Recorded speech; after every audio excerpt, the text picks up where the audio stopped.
Hey, everybody, what's up? It's Will, and I'm really excited today to have a couple of great dudes out in Colorado on the phone. Drew Honness and Ross Cohen.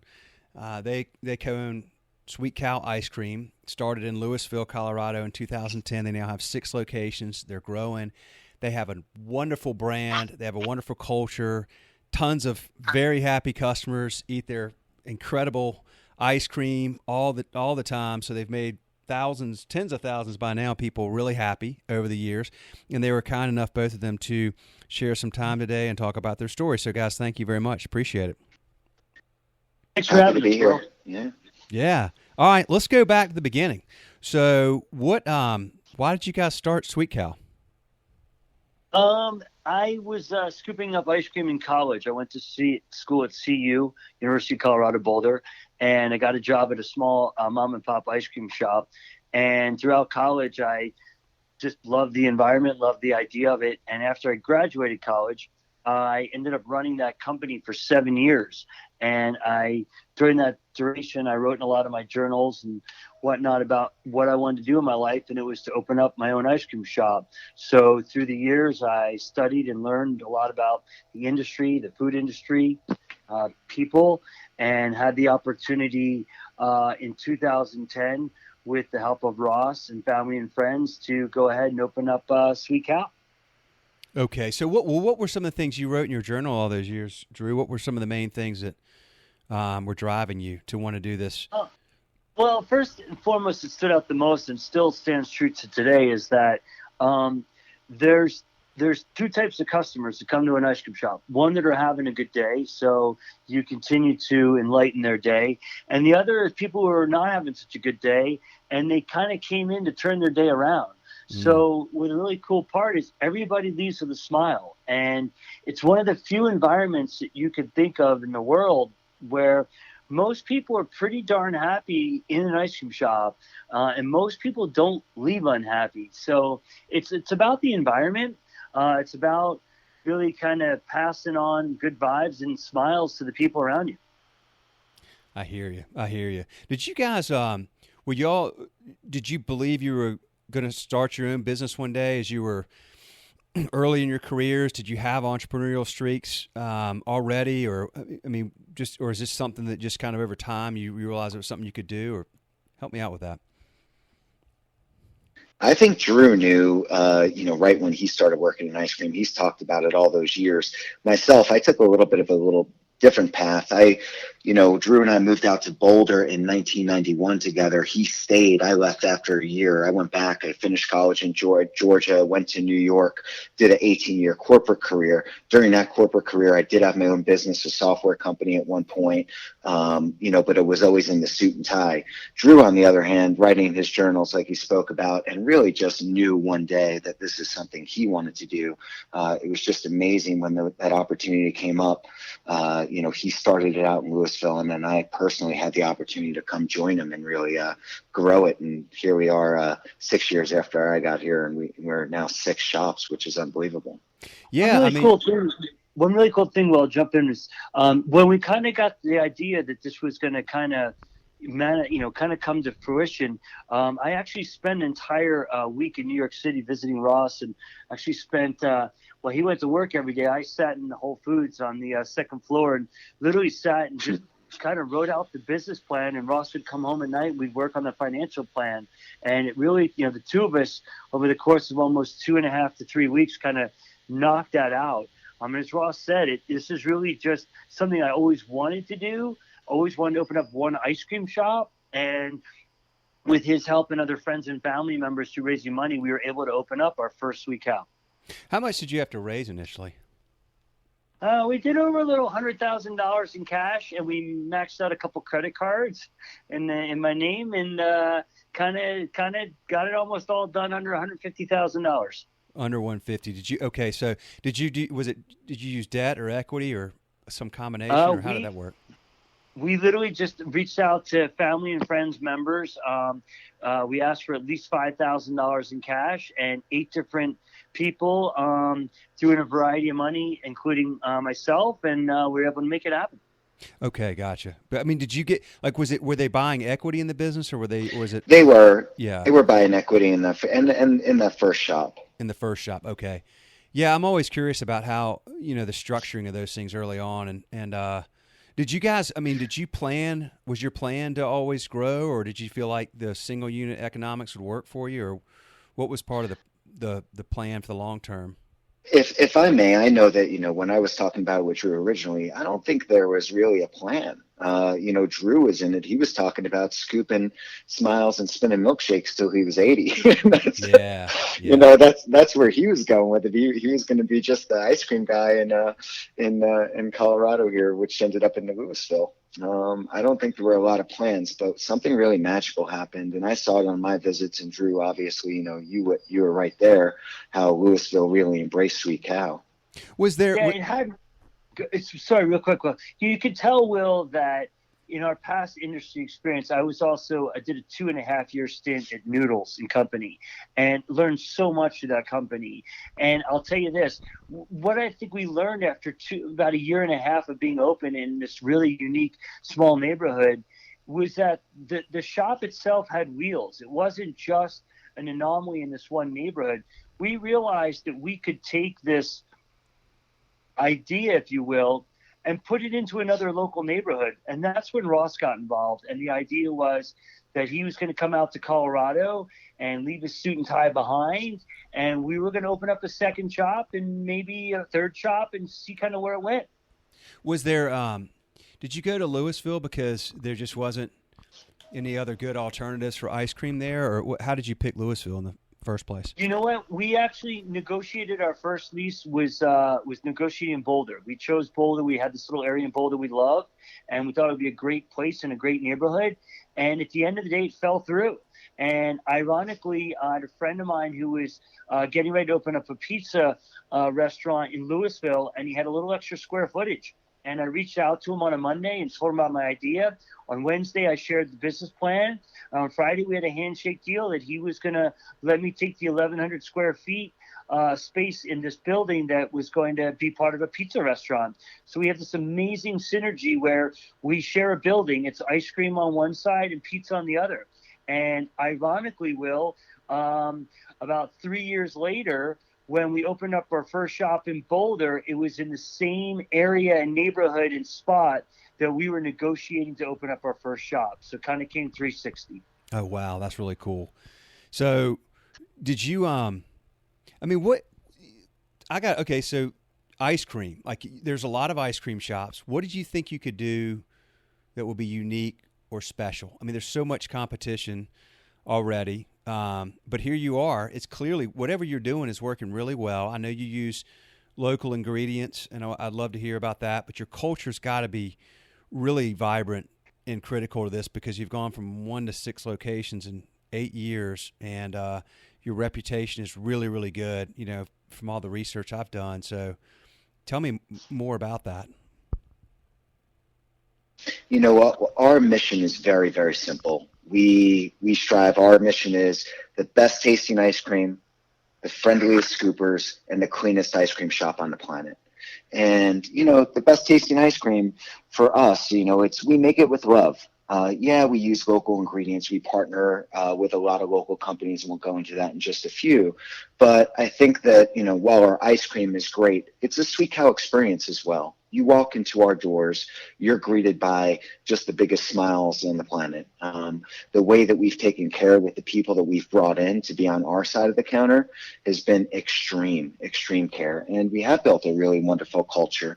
Part of our, success, I think, in that realm is because we are in local communities. We're not in transient areas. We're not in downtown Denver or even on Pearl Street in Boulder. We're in different places where there are local schools, there are local restaurants, there's a lot of walking traffic. We have our customers come in multiple times a week. We're able to build rapport with our community, and it's a really, really special thing that's helped us to succeed. Our ice cream, it is off the charts good. I mean, Drew is an ice cream. How long have you been making ice cream now, Drew? I've been in the ice cream industry since college, so 20 of the last 24 years. Oh wow. And he's darn good at it, and actually, the best I've ever met. And, I sit there every day and marvel. When I eat our ice cream every day, I have a big smile on my face knowing it's the best ice cream I've ever tasted. And I say that without, bias. And that's a beautiful thing. Well, okay, no trade secrets, but tell me just philosophically, like what are some of the important foundational aspects of the ice cream? Like, is it like you don't have any, the ingredients are um, local. I know. What do you do Yeah, that makes the ice cream really yeah. special? I don't know enough about the science behind ice cream, so, but I do know that when I go to the store, if I buy ice cream for my kids and I bring it home and I see something that's got 36 different ingredients, I go, oh boy, that's not good. And then some that just have milk and cream and sugar are phenomenally better, ironically. But I'm just Yeah, curious about that. absolutely. Well, and nowadays a lot of the food companies out there are going to as fewer ingredients as possible. And the base of our is milk, cream, and sugar. Our cows live in Colorado. So everything is as local as possible. Obviously, our Oreos for our cookies and cream are not local, but our Earl Grey cookies are baked, within a 5 mile radius of our shop. Uh-huh. We definitely go ahead and look to source as many local ingredients that we can use and make sense for us. One is Ozo Coffee. Justin started Ozo Coffee Roastery right around the same time we did, couple years before us, and we went to him and asked if we could use his coffee in our coffee ice cream that a local neighborhood person recommended us to Justin, and we went ahead and we sourced them. So we get our beans roasted fresh, ground up. We soak them in milk and cream for 18 hours, strain them, toddy them, make our delicious coffee ice cream, which the Ozo is actually probably Ross's favorite flavor out there on the board. It Um, is. we do, we use local Colorado honey. We source our spices locally from Savory Spice. We just do that to try and just build the best possible recipes.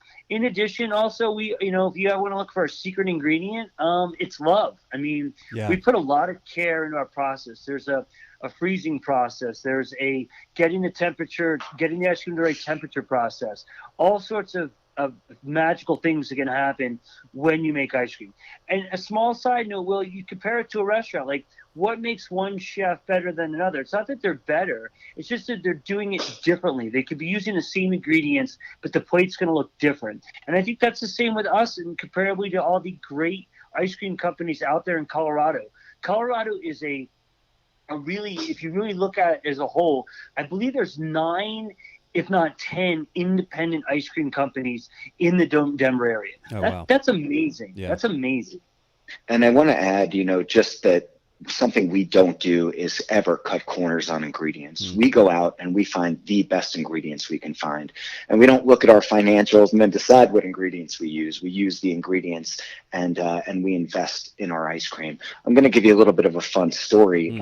It wasn't fun when it was happening, but so many years ago, we have a wonderful dark chocolate chip that we use in our ice creams. And some years ago, the mold for our supplier actually broke, and we were going to be without those chocolate chips, which are the staple in our mint chocolate chip and chocolate chip cookie.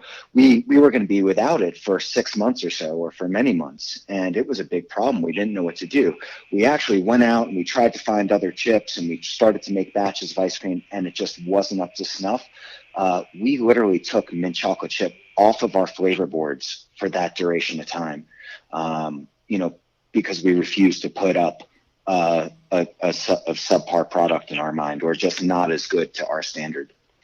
Man, I love that story. That's great. You wouldn't sacrifice the quality for anything. So those are great principles that you guys stand on. And you mentioned love being a part of the process of making the ice cream, and you mentioned not looking at the financials and then making the decision. You make the decision and then you work around that. That's so you guys, it's I really respect that and I admire that. We operate with similar philosophies, which is there's things you can measure, like your costs and things like that. Those are very measurable, but then there's things that are immeasurable that oftentimes I think get overlooked. And when you're making decisions out of fear, you tend to use all the measurables when you're making decisions out of love. You use immeasurables, and you do things like you're doing, which is you go, we're going to make the best ice cream, and then we'll worry about the measurable stuff after the fact. So that's a really cool way to run a business. And that to me, and I'm articulating this only because I believe strongly that's a big part of why you all are successful. I'm sure you would agree, but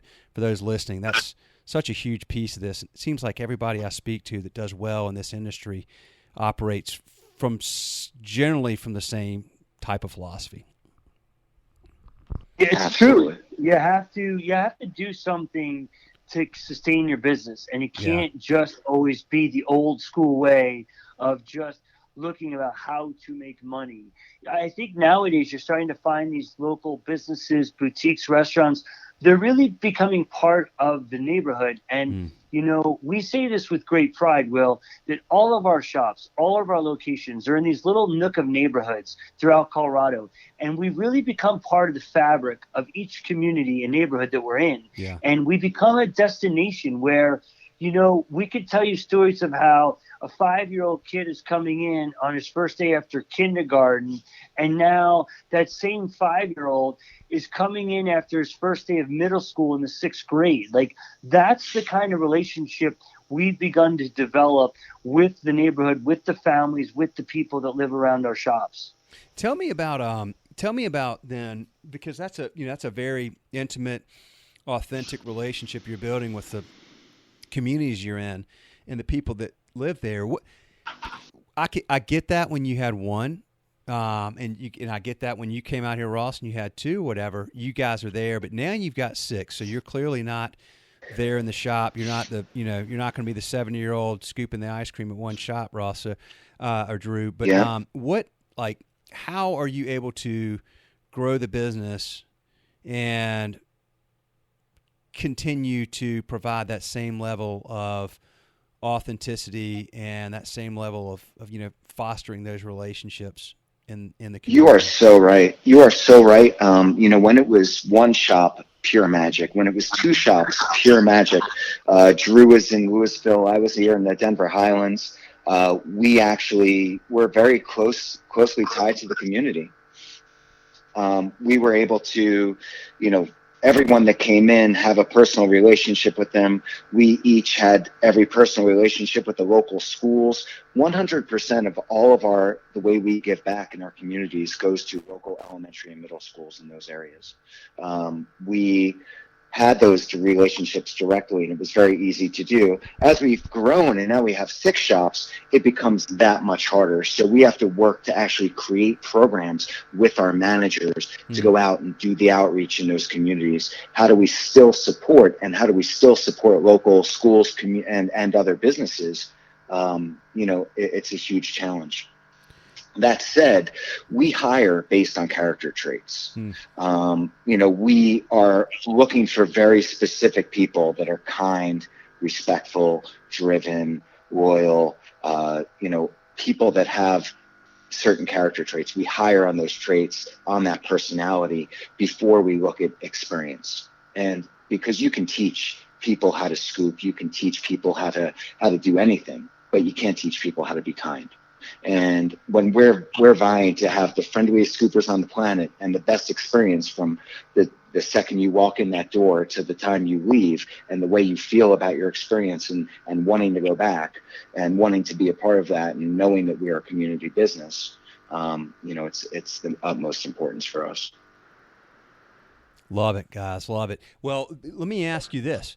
Now, there's a lot of, you clearly are both very passionate about what you do. You have your heart in it. You've got soul in the game. What's been the hardest part about the last 8 years? I would say as you grow, Will, you start to realize that, and you said it a moment ago, what happens when you're not in the shop? And it's about making sure that your teams really buy into the philosophy. And for us, it's the culture. How do we maintain and create a culture and sustain that every day? And that was a real question for us. How were we going to do that? And Ross has, said earlier that we really have taken steps to assure that that's present in our shops. I would say the thing we've learned the most over the last 3 or 4 years has been retention. In this day and age, in all the types of businesses, and there's so many job openings because so many towns are growing with new breweries and new restaurants and new retail and new living communities that need management.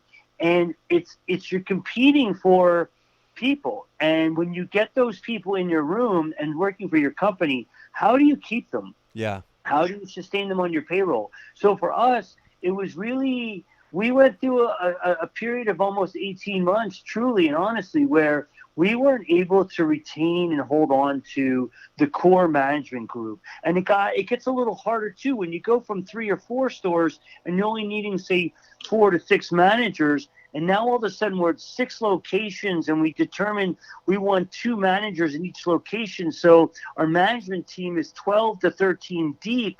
That for us was our biggest hurdle and challenge. And it took us almost 18 months to finally reach that point where we were fulfilling our goal of having 2 managers in every shop. So I would say employment and attrition of making sure that you have the retention of your salary managers. Yeah. Tell me more about that, because I hear that so much. I mean, what are some of the things you do? How do you keep them vested? And I always wonder that, like, we have such a small team here at Schedule Fly, and so we've been fortunate, or I don't know, but I mean, we're all kind of, there's 5 of us and we're all very vested in it. And I get that. I have a hard time imagining bringing people in that would feel the same way about this business and the experience our customers have that we do, which limits us because, I mean, I guess it's a thing of like learning to have trust for those people, leading by example, but then giving up, a little bit of control and having trust. I find that to be a challenging concept, to be honest with you. So I can't imagine, just with your growth and the passion you all have, that must be something that you've obviously overcome it and you figured it out. But tell me more about what you've been able to do specifically to get them. And the people you hire, I know they're great people, and you're looking for certain characteristics, but you still have to have people that really will treat it like you would, like it's your baby, right?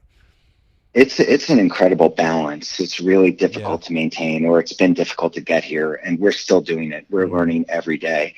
I think what we learned, and the experience Drew shared, is that, as you grow, we want to give more responsibility. We want to give more ownership to the managers in our shops. We want to make them feel like they're contributing and that they're growing. We want to be a place where if people want this to be their last job working at Sweet Cow, we want to offer that opportunity. Drew and I know it's our last jobs, Yeah.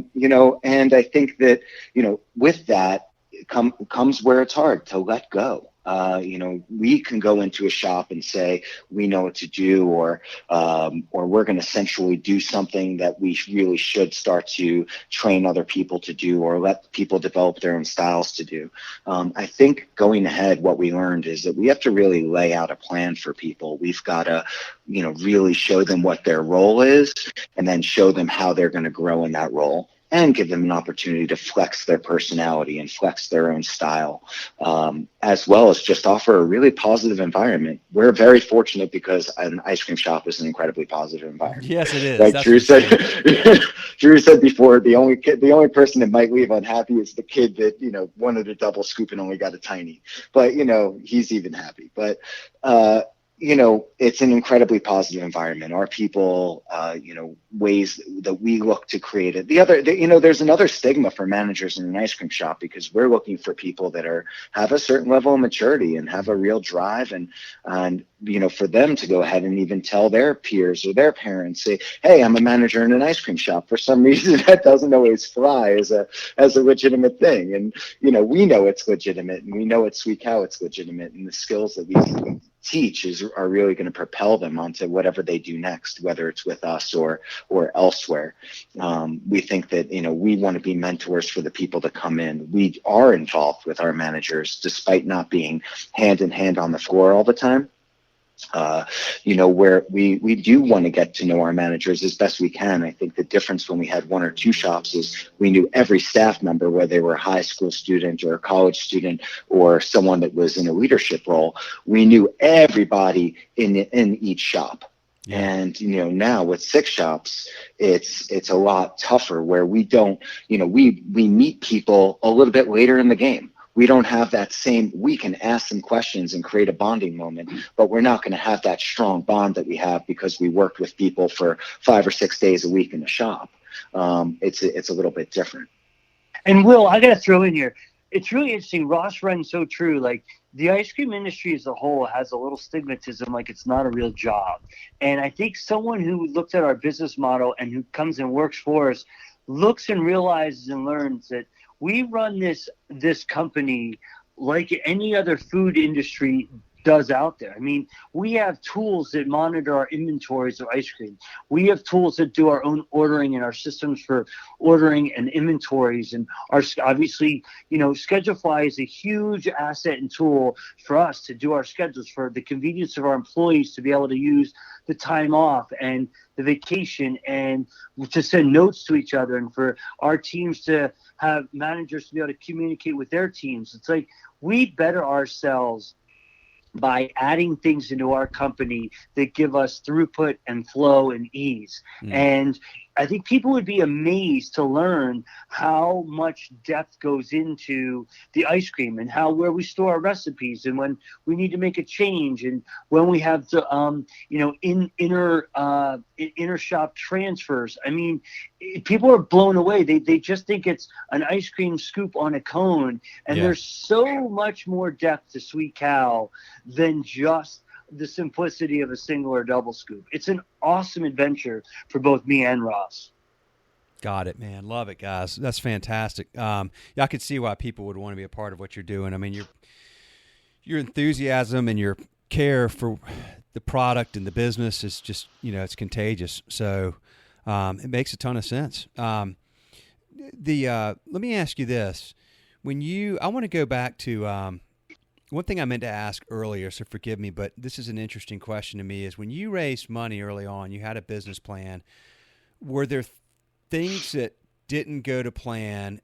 And I ask that primarily for the second question is, if somebody's looking to open a place, how much reserve capital do you need on hand? How many months of it do you need so that if things don't go to plan, you're okay? Because you see that every now and then that folks maybe haven't raised enough money on the front end, and they end up having to close because they just didn't have enough leg room to get where they needed to go.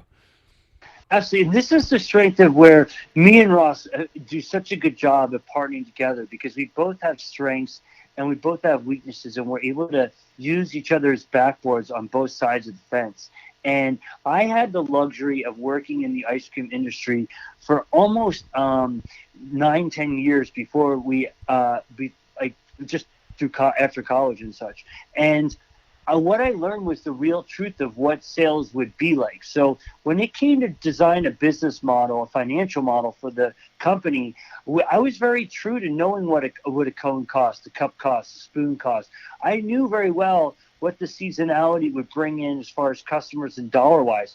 We were very careful to put together and be responsible about what kind of sales would we really do versus what kind of sales would you like to do. Yeah. And when we broke down the financial side of it, we made sure to include our rent being paid for 6 months, and we also wanted to make sure that my salary was paid for the first 6 months. So when you talk about making sure you have enough capital to get past the first 60, 90 days, we actually designed the entire system so we had enough capital to get through at least 6, if not 9 months. We wanted to make sure when we opened, Will, that we had a reserve of cash in our bank that would pay the rent for 6 months and my salary for 6 months, to make sure if anything went wrong. Let's say it was the hardest winter in Colorado that winter, and all we got was snow. Well, we wanted to make sure we could pay everybody. We also knew that by the time we got to April, we would be home free, knowing how good the weather is out in Colorado. And we simply just kind of, a handful of items added up to our success. One was, we had synergy in the building with the pizza shop next door. Number two, we had a really good product. And number three, I think the outstanding culture and environment that just happened when you walked in on day one. It was amazing. And those three factors added up to our success of selling ice cream. But to go back to your point, yeah, I would really encourage anyone who's looking to open up a business to really think about making sure your rent and your salary is paid for 6 months so you can go about your business and make the right decisions, not based on monetary reasons, but based on what is needed for the business. And then the last thing I'll throw in there, and everyone has a different way of raising money and such, but don't skimp on equipment. You're going to be better off buying brand new equipment because you're not going to be maintaining and fixing it in 3, 6, 9, 18 months. And you really want to make sure that you invest early on getting equipment because you won't break down. You won't have an issue. If we're making ice cream, Will, and our freezer breaks, well, we're in trouble. We can't keep our ice cream cold, so we're not selling anything. So better not to lose 2 days of ice cream sales because I decided to try and save $1,500 by buying a used freezer. It just doesn't make sense to me why so many new businesses, when they go to open, take certain steps that they do. Like, don't pour money in making your bathroom look pretty. Don't pour money in having too many seats. Start with fewer seats, fill them up, and then through design of need, add more tables and chairs later. Like, don't start off with everything. Start off with the essentials so you learn and grow about what you might need down the road. Yeah, that's a good point. So grow as for demand, but then also to your point, the essentials of the business that operate the business. In your case, the equipment. Don't skimp on that because you got to get that right. You don't need to have anything that could cause you problems early on. I think we went 5 years in Louisville before we had any type of needed some help with any equipment at all. Okay, you're gonna laugh, Will, but we had the same blast freezer for 7 years, and we had the same cake freezer for 8 years. We just replaced the 2-door cake freezer, and we expanded to a 3-door cake freezer, and that 2-door cake freezer is now a backup cake freezer in another shop for us. Oh, so cool. It's just being smart and used. And I'll say this, another friend and restaurant mentor in the area taught me that the other line item you want to make sure you build in your business model legitimately is repair and maintenance. He said to me, you should be setting aside $600 a month per shop for repairs and maintenance. Yeah. Just have it built in your business model. That's $7,200 a year. You're prepared to fix and maintain or buy something new every year. That way, if once a year you're replacing something if need be, or if you're just doing your PM maintenance or you maybe your filter or whatever it is you need, but build that into your line item in your business plan. Okay, gotcha. That's really good advice. That's excellent advice. You guys built in some good margin and redundancy just in case. Well, let me ask you this then, because we're talking about ice cream and we're talking about Colorado, and so what happens to the business during the cold months, ski season, and so forth? What do you guys do? Do you change your menu any, or do you have different products you offer during that time of year, or do you just prepare for it being slower, or are you still able to maintain good business that time of year? We still maintain good business. I think, like we said, Sweet Cow's a destination, meaning in these communities, is it absolutely slower in the cooler months? It is. We're blessed here in Colorado with amazing weather, though. I'll tell you that. November, December, January, February, you've got 50-degree days. You've got 60-degree days. A couple of years ago, we had a record for snowfall in February, but simultaneously, we also had a record for 70-degree days in February. We've got, so weather, while it does turn cold, I heard it's scientifically proven that ice cream tastes better in cold weather anyway. But in reality, you can bet that, we're still going to get the after school. We're still going to get the after dinner. It's still going to be a stop on people's radars. And again, I think a lot of that has to do with us being in the amazing communities that we're in and, having the reputation in those communities. How do you guys pick the communities that you go to? Like, how do you know where you're going to open your next shop? I think, like, as we've moved along, it's become a whole lot. It's a lot of feel because, you go into a community. Do you see local businesses? Are there local restaurants that are flanking you? What are the schools that are closest to you? Do you see a lot of walking traffic? Do you see a lot of biking traffic? These are the types of things we're looking at. And I think, Drew will attest that, going and standing on the corner in a community in the evening or in the daytime and checking it out and just feeling what it feels like. And we've done very well with that strategy thus far.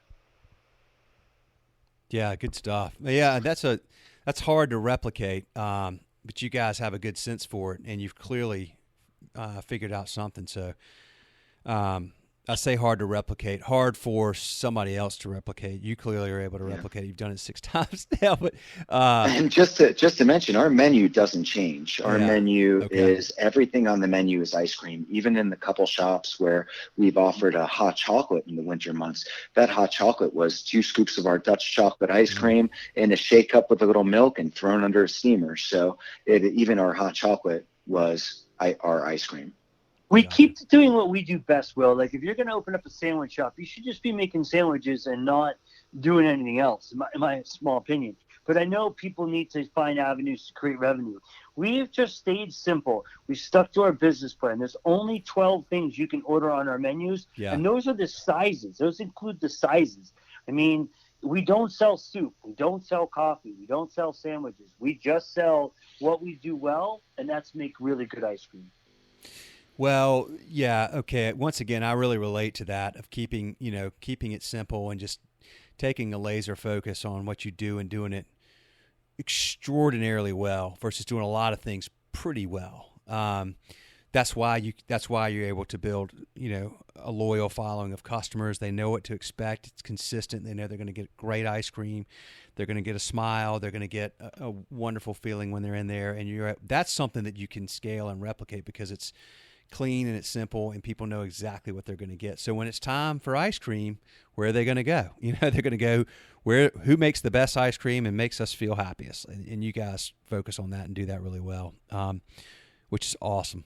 Y'all have a really cool story, guys. I'm really thankful to have the opportunity to speak to you, and we're thankful to serve y'all. You've got just a great brand, and really enjoy learning from you. We thank you for those words, Will, and I truly mean this. Like, Schedulefly has been an awesome tool for us to grow as we've grown our business. And, you guys even worked with us on this one spot where we were getting ready to do a labor model for an entire year's worth of labor. And we didn't really know how to go about it. And we reached out to you guys about, hey, listen, could we set up where we were getting ready to open up a shop, but it wasn't going to be open yet, but could we start ahead and activate that shop? And we used your scheduling tool to basically help build out an entire label model for our company. I think it was for the year 2017. We did this at the end of 2016. It's really fantastic to also partner with other great people, vendors, companies like yourselves. We've actually valued so much, Will, the length of our relationship and how many years we've been using you, and to the same respect of how many years we've been using some of our same other vendors, our coffee vendor, our spice vendor. When we look at starting off in our dairy, like, we want to be able to create lifelong relationships through our business, and sometimes they even become friends and friendships. I mean, I know you live far away over there on the other side on the East Coast in North Carolina, but I guarantee you, Will, if you and the team and we lived in the same area, we'd be having a beer together. I mean, that's the kind of care we have as people. Yeah. Well, first of all, that was really nice of you to say. I appreciate that very much. That's kind of you. And we're very thankful to have the chance to serve y'all and so many like-minded folks that run great independently owned restaurants and businesses in the hospitality world, man. It's awesome. And most everybody has very similar philosophies, so it's it's just a good thing to be a part of. I will tell you this: we would be having a beer together, but more often though, we would be having my son Brooks. I've got 3 kids. My son Brooks.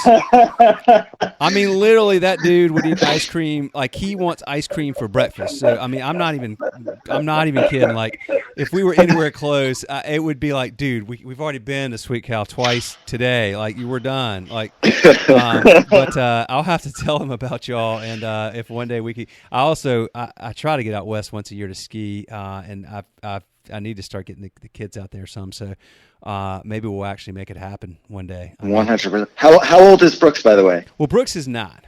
He just turned 9, and he's all right. I smell a future scooper. I do. I cannot tell you how much that kid loves ice cream. And he eats everything really slow, and he's really picky. And even the foods he likes, like, he eats really slow and he takes his time. But when you put ice cream from him, it's gone in like 30 seconds or less. He just devours it. The focus is phenomenal. So, but yeah, he may not be so good for our business then. Yeah, I know. Exactly. Your food, your costs will shoot up pretty fast. But hey, guys, I really appreciate this a lot. And by the way, I want to mention to those listening, Drew told me before we started recording that he at one point worked with Dave Query, and he was roommates with Ramey Rossello in college. If you guys have read any of our books or been listening to the podcast, you know about Dave and Ramey. They're awesome. We love them. And no surprise that here's one more person in that sort of family of folks out there that we have a ton of respect for. So they've just done great things. And guys, both of y'all are awesome, and I just really appreciate your time. I appreciate the way you run your business, and I wish y'all a ton of success going forward. Thank you so much, Will, for having us. Absolutely. Thank you. Y'all take care. Have a good one. Have a good day. Okay. Be good.